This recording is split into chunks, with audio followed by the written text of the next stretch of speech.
Magandang gabi, Janiel. Para sa kaalaman ng publiko, sino ba si US President-elect Donald Trump? Ipinanganak si President-elect Donald Trump noong June 14, 1946 sa Jamaica Hospital sa Queens, New York. Siya ay ikaapat na anak ni Fred Trump at Mary Ann MacLeod Trump.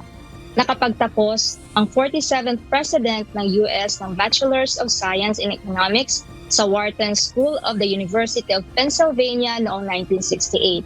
Nagsimula siya bilang empleyado sa real estate company ng kanyang ama sa New York City noong 1968 at itinalaga itong presidente ng kanilang kumpanya noong 1971. Noong 1982, unang napabilang si Trump sa Forbes list of wealthy people na mayroong $200 million net worth. Sumikat lalo bilang public personality si President Trump noong maging co-producer at host ng reality show na The Apprentice at Celebrity Apprentice. Unang naging registered Republican ang bagong halal na Pangulo noong 1987. Naging miyembro ng Independence Party at Reform Party noong 1999. Lumipat ito sa Democrats noong 2001, bumalik sa Republican Party noong 2009, naging independent noong 2011 at muli bilang isang Republican mula 2012. Noong 2016, nakilala sa Republican primary si Trump sa kanyang pagiging provocative at tinalo ang mga mas kilalang Republican candidates noon, gaya nila Ted Cruz at Jeb Bush. Siya ang naging ika-45th president ng US noon matapos talunin ang mas pinapaborang Democratic candidate na si Hillary Clinton.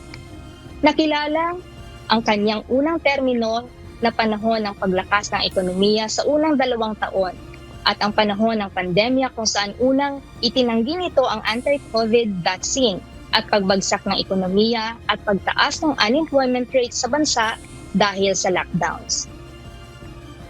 Naging kontrobersyal naman ito nang ma-impeach ng US Congress dahil sa pangunguna umano sa mob attack sa US Capitol noong January 6, 2021.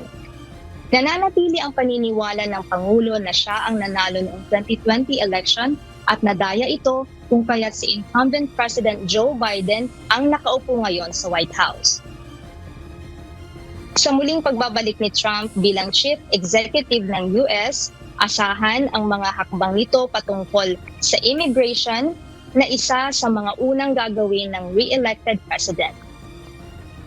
Aasahan ding gagawa ito ng mga hakbang upang matigil ang digmaan sa Ukraine at Gaza at itataas ang taripa ng mga imported goods mula sa ibang bansa, partikular sa China.